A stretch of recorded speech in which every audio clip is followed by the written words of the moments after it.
पिता की चार सीख। एक बार की बात है, एक गांव में एक साहूकार रहता था।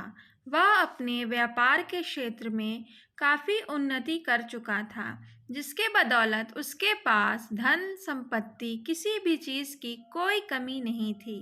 लेकिन एक बात उसे खाई जा रही थी कि मेरे मरने के बाद मेरा बेटा अपना जीवन कैसे संभालेगा, क्योंकि उसका बेटा दिमाग से बिल्कुल नासमझ था।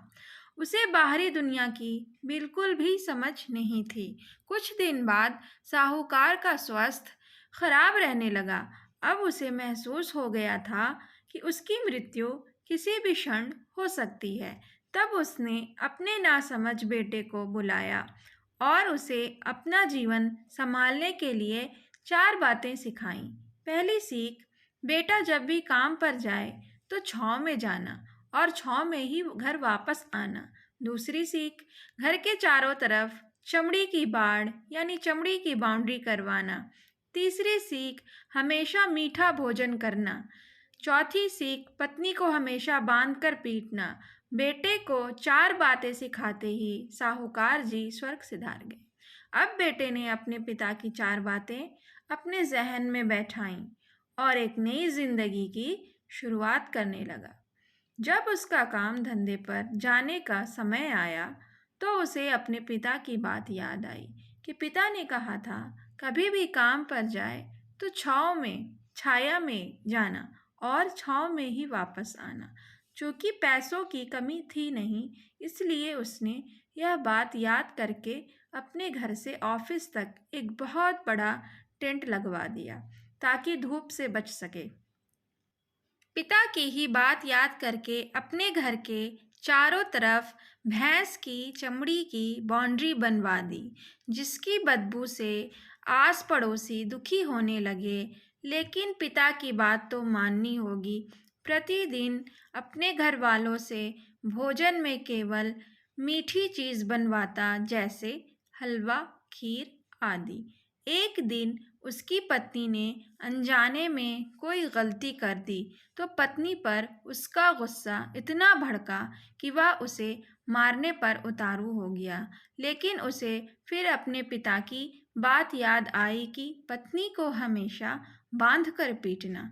यह बात याद करके उसने अपनी पत्नी को रस्सी से बांध दिया और जैसे ही उसे पीटने के लिए लाठी उठाई, पत्नी ने गुस्से में कहा, रुक जा ना समझ, अब मैं बताती हूँ तुम्हारे पिता की चार बातों का सही अर्थ क्या है।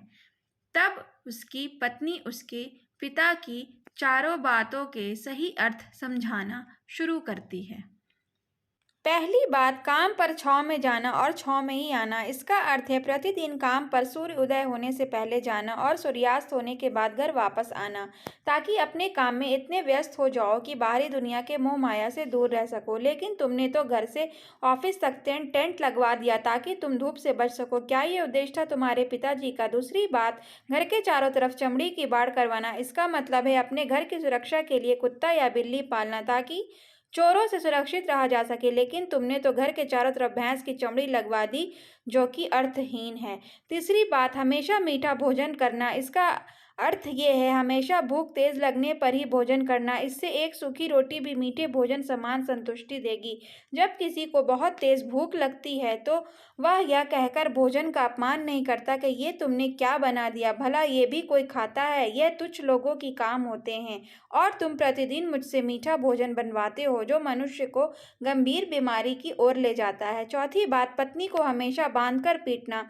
इसका अर्थ जानते हो? इसका मतलब है कि पत्नी को केवल तब पीटना जब उसके कोई औलाद हो जाए, क्योंकि औलाद होने से एक स्त्री रिश्तों में बंध जाती है। जब तक किसी स्त्री के औलाद नहीं है तब तक वह स्वतंत्र है। अगर उसकी आज़ादी छीनने की कोशिश करोगे तो वो अपने स्वतंत्र मन से कहीं कहीं भी उड़ सकती है। हाथी के दांत दिखाने के और तथा खाने के और, अर्थात पिता ने सिखाया कुछ और बेटा सीखा कुछ। और उसकी पत्नी इतने दिनों से मौन इसलिए थी क्योंकि वह अपने पति के नासमझ दिमाग को भली भांति जानती थी। इसलिए उसने अपने पति को उसका हाल पर छोड़ दिया, करने दो जो करता है। लेकिन नौबत जब सच में उसके ऊपर आ गई तो वह भड़क उठी और उसे अपनी चुप्पी तोड़नी पड़ी। और इस तरह की मज़ेदार कहानियाँ सुनने के लिए मेरे चैनल नाज़ वॉइस को लाइक, शेयर और सब्सक्राइब